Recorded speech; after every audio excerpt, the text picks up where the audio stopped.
बिस्मिल्लाहिर्रहमानिर्रहीम। आज हम लोग बात करेंगे जनरल प्रॉपर्टीज़ ऑफ एसिड्स और इसमें हम देखेंगे कि एसिड्स का मेटल्स के साथ बिहेवियर कैसा है और बाकी सल्फेट सल्फाइड्स और कार्बोनेट्स के साथ एसिड्स किस तरीके से बिहेव करता है। तो सबसे पहले हम लोग देख लेते हैं एसिड्स का रिएक्शन मेटल्स के साथ।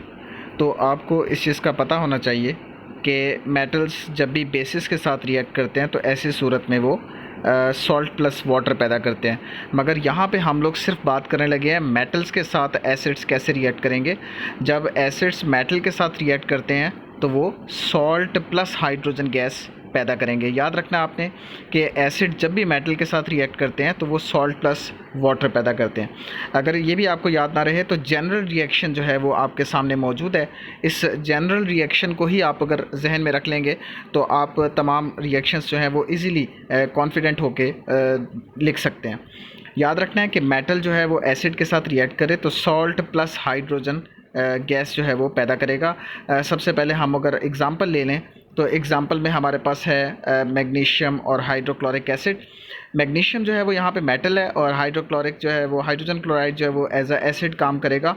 अगर आप इन दोनों का रिएक्शन करवाएं तो रिएक्शन के दौरान मैग्नीशियम जब भी हाइड्रोजन क्लोराइड के साथ रिएक्ट करेगा तो ये मैग्नीशियम क्लोराइड सॉल्ट पैदा करेगा और इसके अलावा एक अदद हाइड्रोजन गैस जो है वो पैदा करेगा।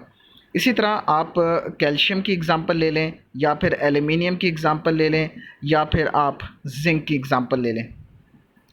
इन सब का आप एसिड के साथ रिएक्शन करवाएं तो रिएक्शन करवाने से आपको पता चल जाएगा कि ये हर दफ़ा नतीजतन सॉल्ट्स पैदा करेंगे और इसके अलावा हाइड्रोजन गैस हर रिएक्शन में पैदा होगी।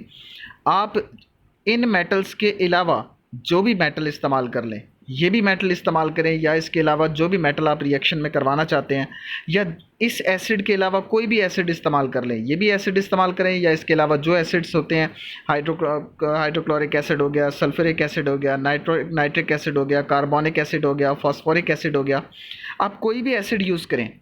कहने का मकसद ये है कि तमाम रिएक्शंस में हाइड्रोजन गैस पैदा होगी और तमाम रिएक्शन के नतीजे में सॉल्ट्स भी पैदा होंगे। ठीक है, तो ये कोई मुश्किल काम नहीं है रिएक्शंस को भी देना। आप ग्रुप 1 और ग्रुप 2 के एलिमेंट्स के नाम याद कर लें और 3-4 एसिड्स के नाम याद कर लें, hydrogen chloride, sulphuric acid, nitric acid, phosphoric acid. इन एसिड्स के नाम याद करें और फार्मूलाज याद करें।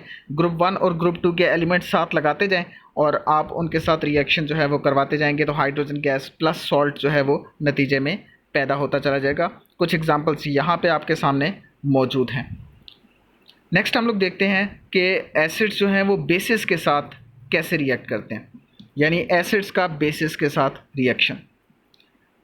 इस रिएक्शन को जिसमें एसिड और बेस आपस में रिएक्ट कर रहे हों, इस रिएक्शन को हम न्यूट्रलाइजेशन रिएक्शन का नाम भी देते हैं, यानी एसिड बेस रिएक्शन को न्यूट्रलाइजेशन रिएक्शन का नाम दिया जाता है। इसके नतीजे में हमेशा हमें सॉल्ट प्लस वाटर हासिल होता है, यानी एसिड और बेस जब भी आपस में रिएक्ट करेंगे तो आपको सॉल्ट प्लस वाटर मिलेगा। फॉर एग्ज़ाम्पल अगर हम एक एग्ज़ाम्पल ले लें आपके सामने, आप हाइड्रोजन क्लोराइड HCl और एक बेस NaOH सोडियम हाइड्रोक्साइड, इसकी एग्ज़ाम्पल हम लोग ले लेते हैं। अब जब आप रिएक्शन को देखें, बल्कि एग्ज़ाम्पल देखने से पहले भी आप एक चीज़ देख लें कि यहाँ पे भी जनरल रिएक्शन आपको दिया गया कि एसिड और बेस जब आपस में रिएक्ट करते हैं तो वो सॉल्ट प्लस वाटर पैदा करेंगे। एग्जांपल देखें यहाँ पे, हाइड्रोजन क्लोराइड रिएक्ट करेगा, एक बेस है जो कि सोडियम हाइड्रोक्साइड है इसके साथ, तो दोनों का एक मेटालिक कॉइन, इसका मेटालिक कॉइन और इसका जो है वो नॉन मेटालिक कॉइन, दोनों आपस में मिलकर सॉल्ट बनाएंगे और इसके अलावा इसमें से H पॉजिटिव और इसमें से OH नेगेटिव दोनों आपस में मिलके H2O वाटर मॉलिक्यूल बनाएंगे।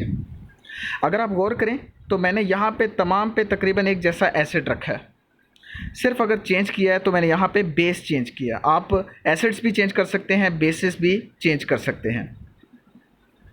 यहाँ पे ग्रुप 1 और ग्रुप 2 के एलिमेंट्स लगाते जाएं और साथ में OH पुट करें, सारे के सारे बेसिस के नाम आपके सामने आ जाएंगे, जैसे sodium hydroxide, potassium hydroxide, lithium hydroxide, rubidium hydroxide, calcium hydroxide, magnesium hydroxide, ये सारे के सारे बेसिस हैं। जब भी ये वाले एसिड्स रिएक्ट करेंगे इन बेसिस के साथ तो नतीजे में सॉल्ट प्लस वाटर बनेगा।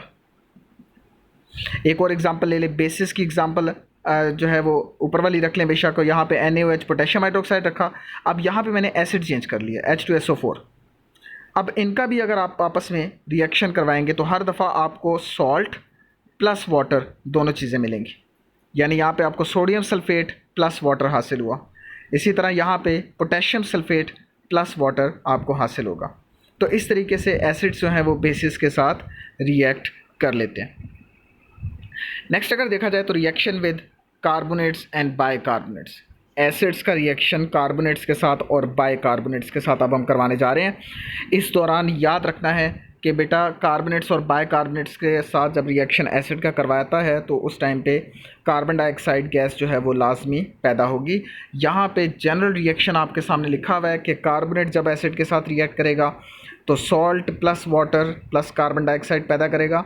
अगर बाइकार्बोनेट्स के साथ एसिड रिएक्ट करता है तो ऐसी सूरत में भी salt plus water plus carbon dioxide ही पैदा होगी। बड़ी इजी एग्जांपल्स हैं आपके सामने। आपको पता होना चाहिए कार्बोनेट्स होते क्या हैं। कार्बोनेट्स वो तमाम सब्सटेंसेस हैं जिनके आखिर में CO3 लगा होता है। तो कार्बोनेट्स बनाना फार्मूलाज में कोई मुश्किल काम नहीं है, आप सिंपल करें कि यहाँ पे ग्रुप 1 और ग्रुप 2 के एलिमेंट्स CO3 के साथ लगा दें तो यहाँ पे आपके पास मुख्तलिफ कार्बोनेट्स बन जाएंगे। 2-4 कार्बोनेट्स मैंने लिखे हैं, आप ग्रुप 1 के एलिमेंट्स के नाम भी लिख सकते हैं और ग्रुप 2 के एलिमेंट्स के सिंबल्स भी जो है वो साथ में पुट करें तो इस तरह आपको कार्बोनेट्स मिल जाएंगे। याद रखें अगर सिर्फ CO3 होगा तो कार्बोनेट्स हैं, अगर HCO3 है तो इसका मतलब है बाइकार्बोनेट्स के साथ आप रिएक्शन करवा रहे हैं। नेक्स्ट ये है कि आप एसिड्स के साथ जब इनका कार्बोनेट्स का और बाइकार्बोनेट्स का रिएक्शन करवाएंगे तो ऐसी सूरत में हमेशा आपको सॉल्ट्स प्लस कार्बन डाइऑक्साइड और प्लस वाटर मॉलिक्यूल्स आपको मिलेंगे। ये बुनियादी पहचान है कार्बन डाइऑक्साइड का लिबरेट होना यहाँ पे कि यहाँ पे एसिड जो है वो कार्बोनेट और बाइकार्बोनेट्स के साथ रिएक्शन कर रहा है। नेक्स्ट हम लोग अगर देखें तो आपके पास reaction with sulfides and bisulfides, अब इनके साथ हम लोग रिएक्शंस की बात करते हैं। याद रखना है कि इस रिएक्शन के दौरान जो अगर बात की जाए तो सल्फ़र डाइऑक्साइड हर दफ़ा पैदा होगी, चाहे आप बाइसल्फाइड्स के साथ रिएक्शन करवाएं चाहे आप सल्फाइड्स के साथ रिएक्शन करवाएं, हर दफ़ा कार्बन डाइऑक्साइड ज़रूर पैदा होगी। याद रखना है ये भी आपने कि सल्फाइड्स और बाइसल्फाइड्स की पहचान क्या है। सल्फाइड्स की पहचान ये है कि उसके आखिर में ग्रुप 1 और ग्रुप 2 के एलिमेंट्स लगा के आखिर में जो है वो SO3 लगा दें तो वो सल्फाइड्स बन जाएंगे। इसी तरह ग्रुप 1 और ग्रुप 2 के एलिमेंट्स भी आप स्टार्ट में लगा सकते हैं और उसके आखिर में अगर आप HSO3 लगा देते हैं तो ऐसी सूरत में आप बाइसल्फाइड्स को हासिल कर लेंगे। एसिड्स के फार्मूलाज तो ऑलरेडी आपने याद किए होंगे, hydrochloric acid HCl, sulphuric acid H2SO4, nitric acid HNO3, phosphoric acid H2PO4 और इसके अलावा कार्बोनिक एसिड H2CO3। ये फार्मूलाज जो हैं वो आप इस्तेमाल कर सकते हैं इन रिएक्शंस के दौरान। मैंने तो सिंपल HCl रखा है, ज़्यादा कॉम्प्लिकेशंस में आपको नहीं डाला ताकि आपको रिएक्शंस जो हैं वो ईज़िली समझ आ जाए। हाइड्रोजन क्लोराइड का फार्मूला ऐसा है जिसको आप इजीली जो है वो कैरी कर सकते हैं, बाकी फार्मूलाज के साथ कोई कॉम्प्लिकेशंस इसमें आपको नज़र नहीं आएंगी। तो सिंपल यहाँ पे देखें, पहला रिएक्शन अगर आप देखते हैं तो पहले रिएक्शन में यहाँ पे जो कैल्शियम है वो मेटालिक आयन है और क्लोरीन जो है वो नॉन मेटालिक है। तो यहाँ पे मेटालिक और नॉन मेटालिक दोनों आपस में मिलेंगे और यहाँ पे सॉल्ट बना लेंगे जिसको हम लोग कैल्शियम क्लोराइड कहते हैं।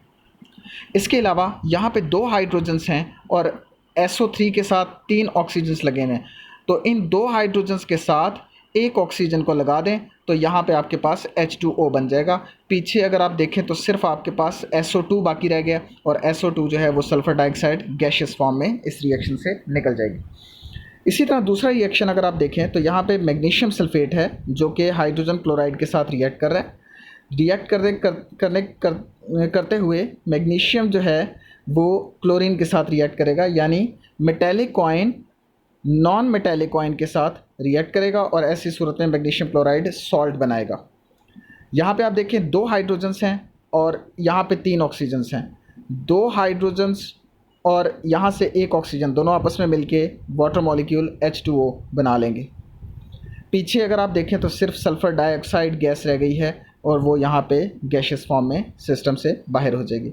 इसी तरह बाकी रिएक्शंस भी आपके सामने हैं। बाकी रिएक्शंस में भी मेटालिक आयन और नॉन मेटालिक आयन्स आपस में जुड़ते जाएंगे और वाटर मॉलिक्यूल्स बनते जाएंगे और सल्फर डाइऑक्साइड गैशियस फॉर्म में जो है वो सिस्टम से बाहर होती जाएगी। रिएक्शंस बड़े ज़रूरी हैं और रिएक्शंस बड़े आसान भी हैं। अगर आप प्रैक्टिस करेंगे तो रिएक्शंस करना कोई आपके लिए मुश्किल भी नहीं है। नेक्स्ट अगर आप देखें तो रिएक्शन विद सल्फाइड्स। अब सल्फाइड्स की क्या पहचान है? रिएक्शन के दो सल्फाइड्स की पहचान ये है कि आखिर में आप मेटल्स के आखिर में आप एस सल्फ़र का यूज़ करें। सिर्फ एक एस मौजूद होगा। सिर्फ सल्फ़र का होना इस बात का सबूत है कि आप सल्फाइड्स के साथ डील कर रहे हैं यहाँ पे। जैसे कि आपने देखा स्टार्ट में सिर्फ मेटल्स लगे हुए हैं, आयरन, जिंक और एल्युमिनियम। आप सोडियम का यूज़ भी कर सकते हैं, आप कैल्शियम का भी यूज़ कर सकते हैं, आप ग्रुप 1 और ग्रुप 2 के एलिमेंट्स कोई भी यूज़ कर सकते हैं, जैसे calcium sulphide, magnesium sulphide, sodium sulphide. तो आप यहाँ पे स्टार्ट में ग्रुप 1 और ग्रुप 2 के एलिमेंट्स लगाएं और उसके बाद आप सल्फ़र लगा दें, तो ये आपके जो है वो सल्फाइड्स बन जाएंगे। इनका आप एसिड्स के साथ रिएक्शन करवाएं। तमाम में मैंने H2SO4 रखा है, मगर सिर्फ यहाँ पे स्टार्ट में मैंने सल्फाइड्स चेंज किए हैं, तो इनका रिएक्शन जो है वो एक जैसा होगा। तो आयरन सल्फाइड में से आयरन जो है वो SO4 के साथ रिएक्ट करेगा, पॉजिटिव आयन नेगेटिव आयन के साथ रिएक्ट करते फेरस सल्फेट बनाएगा, और हाइड्रोजन जो है वो यहाँ पे रिएक्ट करेगा सल्फ़र के साथ, तो ये नतीजतन हाइड्रोजन सल्फाइड बनाएगा। अगली भी एग्जांपल्स आप देख सकते हैं। यहाँ पे जिंक है, ये मेटालिक आयन है, और यहाँ पे सल्फ़ेट जो है SO4 ये नॉन मेटालिक आयन है। दोनों आपस में मिलके जिंक सल्फ़ेट बनाएंगे, और यहाँ पे आपके पास H2 बच गया और प्लस आपके पास सल्फ़र बच गया। ये दोनों आपस में मिलके हाइड्रोजन सल्फाइड बनाएंगे।